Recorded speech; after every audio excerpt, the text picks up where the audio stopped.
오늘 함께 보실 성경 말씀은 마가복음 2장입니다. 신약 성경 마가복음 2장 13절 말씀부터 17절까지 말씀입니다.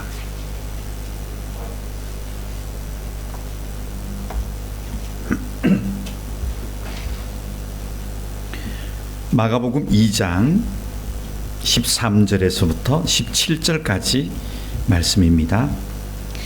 우리 한 목소리로 하나님 말씀 먼저 같이 읽도록 하겠습니다. 예수께서 다시 바닷가에 나가심에 큰 무리가 나왔거늘 예수께서 그들을 가르치시니라. 또 지나가시다가 알페오의 아들 레위가 세간에 앉아 있는 것을 보시고 그에게 이르시되 나를 따르라 하시니 일어나 따르니라. 그의 집에 앉아 잡수실 때에 많은 세리와 죄인들이 예수와 그의 제자들과 함께 앉았으니 이는 그러한 사람들이 많이 있어서 예수를 따름이러라. 바리새인의 서기관들이 예수께서 죄인 및 세리들과 함께 잡수시는 것을 보고 그의 제자들에게 이르되 어찌하여 세리 및 죄인들과 함께 먹는가? 예수께서 들으시고 그들에게 이르시되 건강한 자에게는 의사가 쓸데없고 병든 자에게라야 쓸데있느니라. 나는 의인을 부르러 온 것이 아니요 죄인을 부르러 왔노라 하시니라. 아멘. 기도드리겠습니다. 하나님, 오늘은 마태의 집으로 갑니다. 말씀을 깨닫게 하시고 그 현장에서 사랑하는 제자들과 많은 사람들에게 하셨던 그 말씀이 오늘 저희 교회에서도 고스란히 전해지는 그런 말씀 시간 되게 하여 주시옵소서. 예수님의 이름으로 기도드렸습니다. 아멘. 마가복음 계속해서 말씀드립니다. 오늘 내용은 예수님께서 세리 마태를 만나는 이야기입니다. 여러분 많이 아시죠? 이 이야기는 본명은 레위입니다. 별칭이 마태, 하나님의 선물 이런 뜻이죠. 마태라고 아마 이후에는 불렸던 것 같고요. 마가복음은 최초로 쓴 복음서이기 때문에 아마 이 마가복음에서는 마태의 본명을 기록한 것 같습니다. 이름은 같은 거니까요. 큰 의미는 두지 않습니다. 레위, 마태. 자, 그런데 오늘 이 본문에서는 이 두 부류가 나옵니다. 두 부류.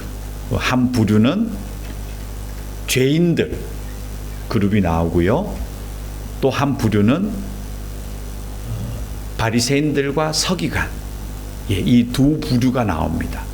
근데 우리는 이 성경을 흔히 그냥 마태를 부르시고 마태가 예수를 따라갔다. 이 정도로만 아세요.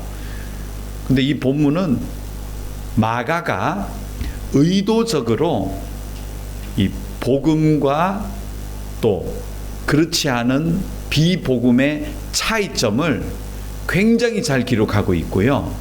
그리고 복음이 무엇까지 가야 되는지를 정확하게 보여주기도 하고 의도적으로 적고 있어요.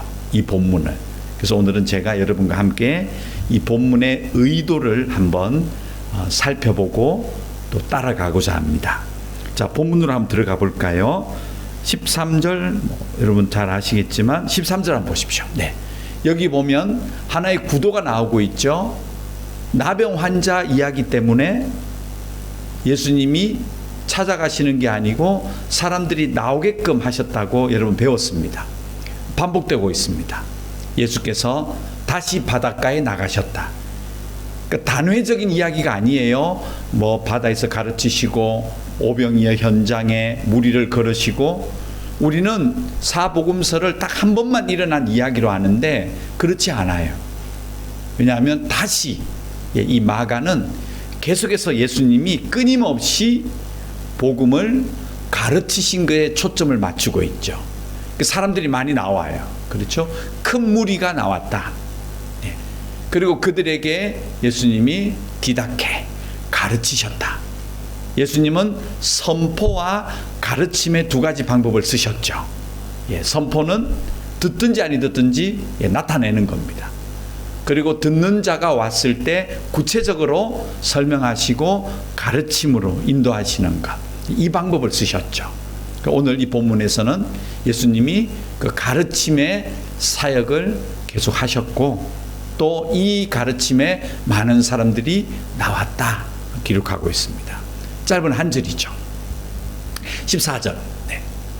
자, 그 다음에요, 또 지나가시다가 알페오의 아들 마태, 레위가 세간에 앉아 있는 것을 보셨다. 그에게 이르시되 나를 따르라 하시니 일어나 따르다. 여러분, 상식적으로 멀쩡하게 세간에 앉아 있는데 지나가시다가 나 따라와 이렇게 얘기하면 어떻게 반응하겠습니까? 누구신가요? 이렇게 하는 것이 자연스러운데 이 본문에서는 바로 일어나서 따라갔다. 그래서 우리가 흔히 이렇게 이해해 버렸어요. 아, 예수님이 부르시면은 그냥 바로 일어나서 가야 된다. 이 문장만 보면 그게 맞는데 여러분 생각해 보십시오. 마태가 전혀 이 똑똑한 사람이 어느 날 갑자기 예수가 나타나서 자기를 따라오라 그런다고 벌떡 일어나 갔겠습니까? 말이 안 되잖아요. 왜 그러냐면 13절이 힌트가 있는 거예요. 13절에 보면 큰 무리가 이제 예수에게 나와서 들었다는 이야기는 이미 예수의 소문이 많이 났다는 거죠. 그래서 이 사람이 가면 뭔 얘기를 들어? 무슨 일을 보게 돼? 이거 소문나지 않았겠습니까? 이미 많이 소문이 났고 많은 사람들이 나온 거예요. 당연히 마태도 아마 분명히 듣고 몇 번 갔을 수도 있어요. 그리고 결국은 그 말씀이 자기를 이제 어떻게 감동해 버렸는가, 이제 전적으로 이분만 믿고 따라가도 되겠다는 그 다음 단계, 배운 다음에 헌신의 단계로 나오는 거예요. 근데 우리 요것만 딱 끄집어내가지고 부르고 따라갔다. 굉장히 극적인 드라마 같은 요소기 같지만 그렇지 않아요. 마가의 의도는 13절에 봤더니 사람들이 나와서 배웠다 기록하고 있죠. 그리고 그 배운 자 중에 세간에 앉아 있었던 마태는 이제 더 깊은 단계, 그 다음 단계 들어간 걸 볼 수가 있죠. 나와서 가르침을 받고 자기가 헌신하는 단계, 따라가겠다는 이 결단과 의지적인 실천, 이걸 하고 있는 겁니다. 그래서 마가복음은 의외로 제가 설교를 드렸지만 인간의 의지적인 반응과 결단이 이 하나님 나라를 완성해 가요. 근데 우리는 이걸 좀 간과해 버렸죠. 그냥 예수 믿고 구원, 신분에 대한 것, 우리 이마에 예수의 이름을 딱 적는 걸로 끝나버려요. 그게 다인 줄 알았죠. 근데 복음서는 의외로 그 다음 단계도 많이 이야기해요. 이 의도가 엿보이고 있죠. 그래서 레위가 이제는 결단의 단계까지 나갔구나, 이걸 볼 수가 있죠. 15절 볼까요? 자, 그 다음 단계예요. 이제는 어떤 단계까지 가느냐 읽겠습니다. 그의 집에 앉아 잡수실 때에 많은 세리와 죄인들이 예수와 그의 제자들과 함께 앉았으니 이는 그러한 사람이 많이 있어서 예수를 따르미러라. 여기 보세요. 그러한 사람이 많이 있었다는 건 뭡니까? 누구 같은 사람이요? 바로 위에 설명했던 마태와 같은 듣고 배우고 결단, 의지적으로 실천하는 제자의 삶을 사는 사람들이 많아졌다는 거예요. 그렇죠. 이 문맥이 지금 이걸 이야기하고 있는 거죠. 그런 사람이 많았다. 그러니까 마태 한 사람이 위대한 것이 아니고요. 마태 같은 결단의 헌신이 어디에서 나오는가? 그것은 예수님의 가르침이죠. 배웠고 의지적으로 결단하고 따라가는 단계까지 갔고, 그런 사람들이 이제 어느 단계까지 나아갔느냐? 예수와 함께 앉았다, 동행했다. 중요합니다. 그래서 유독 복음서에는요, 마태복음 11장 19절, 네, 여기 볼까요?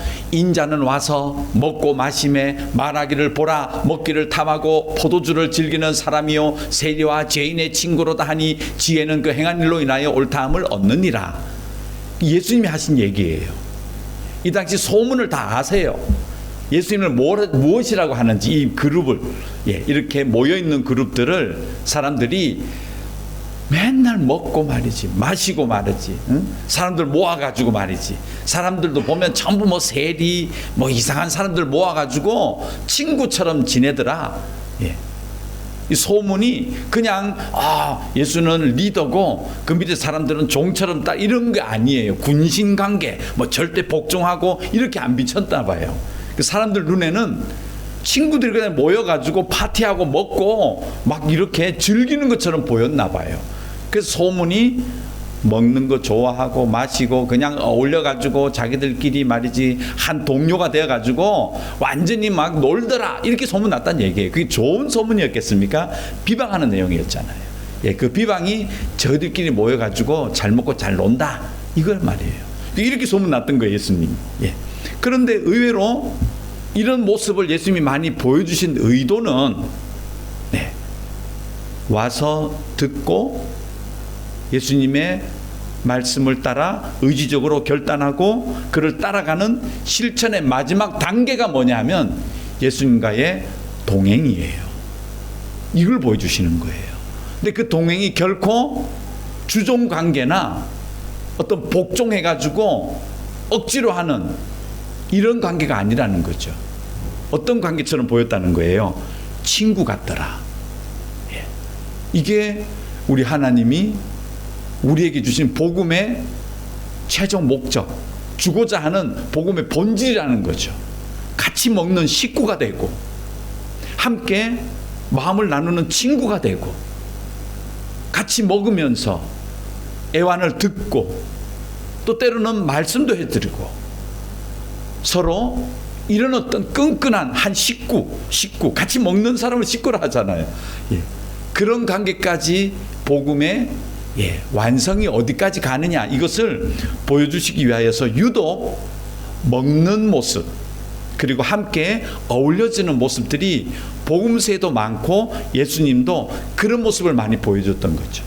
사람들이 손가락질 했지만 사실은 예수님 하나님의 의도대로 이게 정확하게 복음이 지금 전달되고 있는 겁니다. 자, 누가복음 5장 29절은 그래서 누가는요 마지막에 이 복음서를 쓰면서 이렇게 얘기해요. 읽어볼까요? 레위가 예수를 위하여 자기 집에서 큰 잔치를 하니 세리와 다른 사람이 많이 함께 앉아 있는지라 그랬죠. 그러니까 누가의 관점은 조금 달라요. 누가는 이것을 아예 잔치로 표현하잖아요.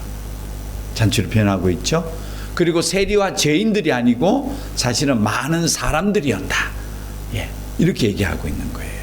많은 사람들이 예수님에게 나아가서 큰 잔치, 그 잔치상에 친구처럼 앉아서 이제 먹고 함께 이야기를 나누는 그런 관계의 복음의 모습을 예수님이 보여주셨다. 이렇게 설명하고 있습니다. 자, 그럼 여기까지만 해서 한번 정리를 해보겠습니다. 자, 예수님의 이 복음은 와서 듣고요, 배우고, 그 다음 결단하고, 의지적인 결단이죠. 그리고 쭉 나아가서 예수님과 함께 앉아서 동행하면서 한 식구가 되어가는 것. 이것이 복음이라는 겁니다. 자, 그런데 오늘 이 본문은 거기서 끝나면 좋은데 갑자기 16절에 인물들이 하나 등장해요. 볼까요? 이때 누가 등장하느냐 하면 바리새인의 서기관들이 예수께서 죄인 및 세리들과 함께 잡수시는 것을 보고 그의 제자들에게 이르되 어찌하여 세리 및 죄인들과 함께 먹는가? 자, 이 좋은 분위기에 갑자기 바리새인들의 그리고 서기관들을 등장을 시켜요. 이들이 갑자기 뚝 나오더니 한다는 얘기가 그 자리에 같이 안 먹어요.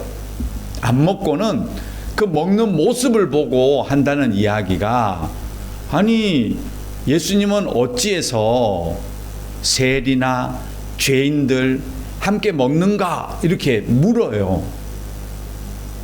그런데 지금 바리새인들이 이야기하는 이 죄인들은, 조금 전에 우리 누가복음을 보았는데 누가는 죄인이라고 하지 않았고 누구라고 했습니까? 많은 사람들 이렇게 얘기했다는 거예요. 근데 지금 바리새인과 서기관들이 죄인들이다 이렇게 딱 규정을 해가지고 얘기해요. 이게 지금 상충되고 있잖아요. 누가복음에서는 사람들인데 마가복음에서는 죄인들이다. 또 심지어 마가는 죄인들과 같이 먹었다 이렇게 기록한단 말이에요. 그래서 이 죄인들은 무슨 죄를 졌는가, 그럼 왜 죄인인가? 누가는 왜 죄인이 아니라고 적어놨는가? 이게 필요합니다. 자, 여기서 바리새인들과 서기관들은 원어 뜻은요, 원래 분리된 자들이잖아요. 바리새인은요 따로 분리된 자들 뭐 이런 뜻이잖아요. 근데 이 바리새인들과 서기관들의 죄라고 정의하는 죄는요, 무엇이 죄입니까? 막 살인하고 어디 가서 강도질하고 못된 일을 하고 사기를 치고 어떤 폭력적인 일들을 하고 남의 것을 막 빼앗고 법을 위반한 실제 죄인이잖아요. 근데 바리새인들과 서기관들이 얘기하는 죄는요, 그런 관점이 아니에요. 여기서 이야기하는 바리새인들과 서기관들이 이야기하는 죄는요, 하나님에게 저주를 받아서 자기의 삶이 온전하지 못한 자, 예를 들어 나병 환자, 중풍병, 한센병, 혈류증, 그 외 여러 가지, 눈을 보지 못하는 것, 말을 하지 못하는 것, 수족을 다 쓰지 못하는 것, 우리 장애, 이런 자들을 바리새인들과 서기관들이 뭐라고 얘기했냐면, 죄 때문에 하나님에게 벌을 받아서 문제가 있어서 벌을 받고 있는 자, 하나님 앞에 죄인이다 이렇게 정의를 했던 겁니다. 그 자기들 눈에는 지금 예수님의 주변에 있는 자들이 전부 어떤 자들입니까? 온전하지가 않은 거예요. 자기들 눈에는, 우리가 성경에 보면 이 세리, 온갖 이득을 취하고 사람을 막 이렇게 강제로 세금을 징수하고 자기 주머니에 넣고 하는, 그리고 온전하지 못한 자들, 병자들, 또 장애를 가진 자들, 그리고 제가 봤을 때는 뭐 여자들, 아이들, 노인들, 하여튼 이런 여러 가지 사람들과 함께 예수님이 식사하고 있는 그 자리, 자기들 눈에는 동참하기 싫은 곳이라는 겁니다. 실제로 예수님이 십자가에 달려 돌아가는 죄목이 있습니다. 그 죄목이 뭐였습니까? 이단이었어요. 이단. 신성 모독한 이단이었잖아요. 사람을 하나님의 아들이라고 했던 그 죄인이 바로 예수님의 사형 집행죄잖아요. 근데 본디오 빌라도는 실정법으로는, 법적으로는 위반이 없다 얘기했죠. 근데 바리새인들과 서기관들은 바로 이 사람이 하나님을 모독한, 그래서 죄인이다, 그래서 죽여라, 이렇게 하는 것을 부딪히는 걸 볼 수가 있죠. 오늘 이 본문에서도 16절 17절에는요 두 가지 죄인의 관점이 나오는 거예요. 하나는 바리새인들과 서기관들이 지금 죄인들이라 얘기하는 이 사람들의 모습 하나 나오죠. 자, 그런데 17절 한번 볼까요? 같이 읽어볼까요? 예수께서 들으시고 그들에게 이르시되, 건강한 자에게는 의사가 쓸데없고 병든 자에게라야 쓸데있느니라. 나는 의인을 부르러 온 것이 아니요 죄인을 부르러 왔노라 하시니라. 지금 이 바리새인과 서기관들은요, 자기들은 죄가 없어요. 죄인이 아니에요. 의로운 자예요. 예. 하나님을 알고 믿고, 네, 그 정도. 예, 율법을 다 알고 있었다는 거죠. 근데 예수님은 어떻게 판단하고 계시냐면, 지금 자기 주변에 있는 소위 말하는 장애인들, 병든 자들, 세리, 여자들, 아이들, 이런 나약하고 힘없는 존재들, 온전하지 못한 자들은 오히려 지금 어떤 상태라고 얘기하세요? 죄인이 아니고 의사에 의해서 건강을 되찾은 자들이다, 이렇게 얘기하시는 거예요.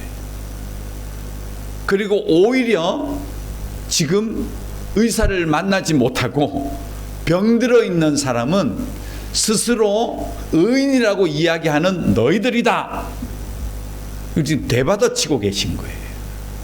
이 구절에는. 그렇죠? 바리새인들의 눈에는 지금 온전하지 못한, 뭔가 하나 부족한 그런 것들이, 그런 사람들이 죄인으로 생각하고 있는데, 예수님께서는 오히려 자기를 만나서, 지금 의사를 만나서 그런 사람들이 온전하게 예수님과 한 상에 먹고 있는 그 모습이 이제는 건강하고 그들이 바로 의인이다 라고 하시고, 이 바리새인들에게는 아직 이 자리에 참여하지 않은 너희들이 병든 자라고 그렇게 이야기하고 계신 거죠. 여러분, 성경을 잘못 읽으면 바리새인들과 서기관들이 유독 많이 나와요, 복음서에. 그럼 우리는 성경 읽다가 어떻게 이들을 정의하냐 하면, 이 사람들은 예수님의 적, 그리고 너무 나빠, 나쁜 사람의 대명사, 그리고 늘 예수님이 공격하고 맞서고 상대하는 자들이기 때문에 저들이 굉장히 나쁜 사람들, 나쁜 세력들, 용서하지 못할 자들, 멸망받아야 될 자들, 그렇게 자꾸 정의를 해버립니다. 근데 성경 어디에도 사실은 그들이 아무런 희망이 없는 존재라고 하지 않아요. 오늘 이 본문의 의도도 지금 마가가 굳이 바리새인들과 서기관들이 그렇게 생각하고 예수님하고 주고받은 이 사건, 이 이야기를 딱 복음서에 기록하고자 하는 목적은, 이 바리새인과 서기관들도 그 자리에 앉아야 된다는 거예요. 바로 그곳에 앉아야 될 사람들이고, 예수님은 그곳에 앉아있는 사람들처럼 너희들도 내 눈에는 몸이 온전하건 안 하건, 어떤 직업이 있건 아니건, 하나님을 많이 안다고 생각하는, 율법을 많이 안다고, 성경을 많이 읽었다고 생각하는 그 사람이건 누구든 어디 앉아야 되냐 하면요, 그 잔치 자리에 동행해야 돼요. 이게 진짜 복음의 목적이라는 거죠. 오라는 거예요. 그래서 굳이 병든 자라고 얘기하는 비유가 참 놀랍습니다. 너희들은 죄인이야가 아니고요, 병든 자라고 하는 얘기는 뭐죠? 병이 들었다는 것은 좋은 의술과 또 병원과 약을 만나고 치료 방법을 만나면 해결될 수 있잖아요. 가능성이 있다는 거예요. 이 바리새인과 서기관들을 치부하면 안 돼요, 여러분. 앞으로 성경 읽으실 때요, 바리새인과 서기관 분이 나오면 아유 이 못된 것들, 나쁜 것들 이렇게 읽지 마시고요, 회복돼야 될 사람들, 그리고 자기가 죄인임을 깨닫아야 되는 사람들, 그리고 아는 것에서 끝나서는 안 되는 사람들, 성경을 많이 읽었다고 안다고가 아니고 듣고 따르고 예수와 동행하는 삶까지 나가야 될 사람들, 이라는 관점으로 읽으셔야 돼요. 그래서 오늘 이 본문도 이렇게 끝나버려요. 이렇게 이 얘기로 끝나요. 이 얘기를 듣고 바리새인이 뭐 어떻게 됐다, 그 다음 뭐 이게 안 나와요. 왜냐하면 마가의 목적이 거기 있지 않아요. 마가는 지금 두 가지 사람을 딱 대조하는 거예요. 한 부류는 13절 내려가면 됩니다. 예, 한 부류 보세요. 큰 무리가 나온 사람들, 예수에게 나온 사람들, 그리고 가르침을 받는 사람들, 14절. 그리고 그 중에 레위처럼 나를 따르라 했을 때 일어나 따르는 사람들, 그 다음 단계 15절. 그리고 그의 집에 앉아 잡수실 때 많은 세리와 죄인들이 예수와 그의 제자들과 함께 앉은 사람들, 예수님과 동행하는 사람들, 예, 그런 사람들이 진짜 예수를 따르는 사람들. 이게 복음의 목적이에요. 여기까지 가셔야 돼요. 근데 바리새인과 서기관들은 성경도 알고 이스라엘도 알고 많이 달달 외웠지만 무엇이 없느냐? 의지적인 결단, 그리고 예수와 동행하는 삶이 없었다는 거죠. 제가 이 설교를 준비하면서 저는 합동측 목사이기 때문에요, 한국에 있는 이 구원관에 대해서 굉장히 예민합니다, 여러분. 사실은 예, 이 신학적으로는 이 구원관 때문에 교단이 나눠지기도 하고 이단이 발생하기도 합니다. 정죄를 당하기도 합니다. 근데 제가 아무리 성경을 연구해 봐도 인간의 의지와 결단, 실천의 능력이 저는 구원을 더 예쁘게, 구원의 필수 조건은 아니지만 구원으로 말미암아 우리에게 주어진 의무라고 생각해요. 그 다음 단계로 들어가야지 정말 구원의 참맛을 안다. 저는 그렇게 생각합니다. 자, 요한계시록 한번 볼까요? 요한계시록 14장 4절. 자, 제가 일부 예배 때는 다 읽었는데 원래 이 성경전에 뭐가 있냐면요, 예, 이 모든 환란이 끝나고 구원받은 몇 사람이 구원받습니까? 14만 4천 명이 구원받습니다. 저는 신천지가 아닙니다. 이게 상징적인 숫자지 딱 14만 4천 명 아닙니다. 네. 그리고 이들이 노래를 불러요. 예, 노래를 부르는데 14만 4천 명이 구원받은 자의 노래를 부르는데 14만 4천 명은요, 어떤 특징이냐면 이마에 어린 양의 이름을 써붙이고 있어요. 꼭 한번 보십시오. 계시록 14장 1절에 나옵니다. 그리고 하나님 아버지 이름을 딱 이마에 박았다. 이 얘기는 뭐죠? 예, 구원받은 자, 이마에 예수 그리스도를 구주로 고백한 자 맞습니다. 근데 그들이 노래를 해요. 이제 전쟁이 끝나고 14만 4천 명이 구원의 노래를 하는데 이걸 아무나 못 따라 불러요. 예, 여러분, 제가 영화 얘기하는 거 아닙니다. 계시록 얘기하는 겁니다. 예, 못 따라 불러요. 14만 4천 명만 구원의 노래를 막 불러요. 3절에 나옵니다. 근데 이 요한이 계시록에 기록했을 때, 그러면 이 14만 4천 명 이마에 예수 그리스도의 이름을 쓰고 구원의 노래를 아무도 따라 부르지 못하는 그 구원의 귀한 노래를 부르는 14만 4천 명이 누구냐? 그들의 정체성을 이렇게 기록해요. 읽어볼까요?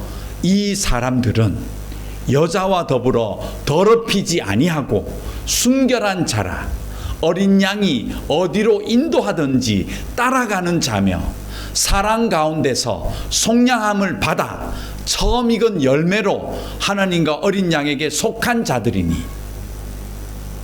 이거 보십시오. 이 진실된 구원의 노래를 부는 사람은 오늘 우리 마가가 기록한 이 모양의 사람들과 똑같아요. 이 사람들은 예수에게 나와서 듣고 어디를 가든지 마태처럼 예수를 따르고요. 그리고 함께 앉아서 어디 가든지 예수님과 동행하며 그 자리에서 끊임없이 자기의 재산으로 그 잔치를 베푸는 것처럼. 여기 보십시오. 처음 익은 열매로 하나님과 어린 양에게 속한 자들은 무슨 얘기냐면요, 첫째 것은 하나님의 것이라는 헌신을 얘기합니다. 헌신 인정하는 거예요. 나의 것은 나의 것이 아닙니다. 내 몸은 하나님의 것입니다. 나에게 주신 재산은 나의 것이 아닙니다. 나의 지혜도 아닙니다. 나의 자녀도 전부 하나님의 것입니다. 라는 어린 양에게 속한 처음 익은 열매, 그 헌신의 열매를 계속 드리는 사람이었다는 거예요.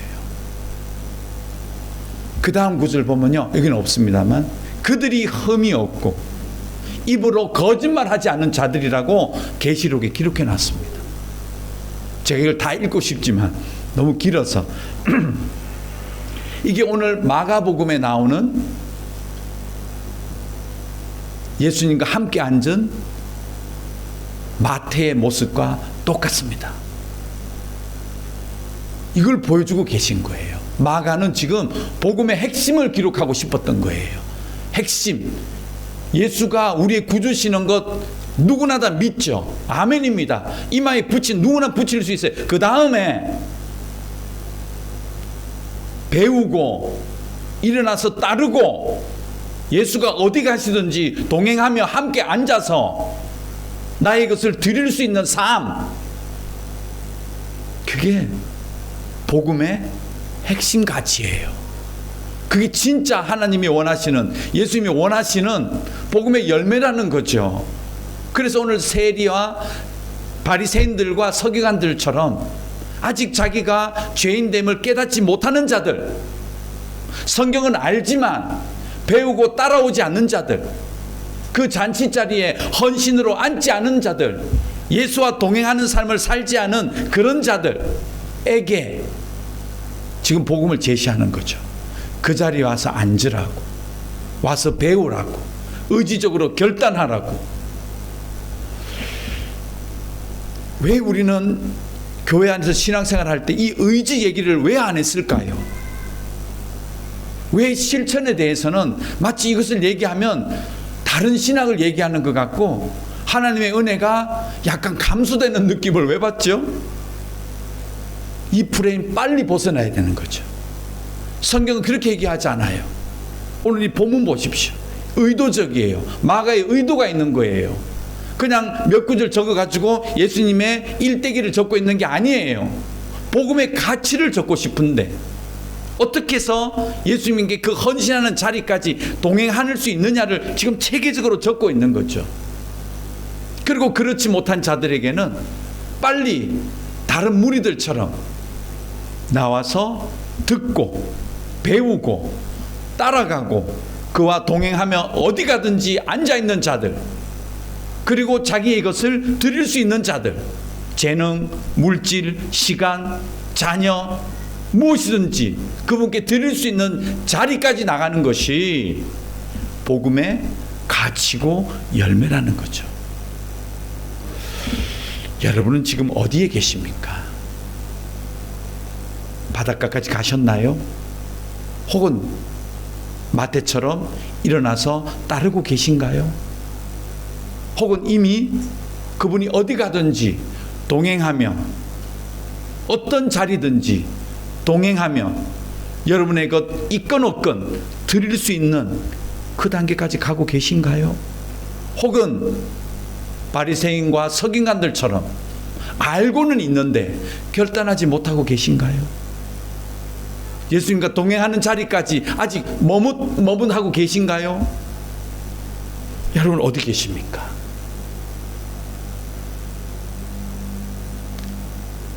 기도하겠습니다. 하나님 감사합니다. 오늘 예수님과 함께 동행했던 많은 사람들, 그리고 그 옆에서 나는 죄가 없다라고 했던 그 부류의 사람들, 하나님 우린 어디에 있는지 돌아보게 하신 것 감사합니다.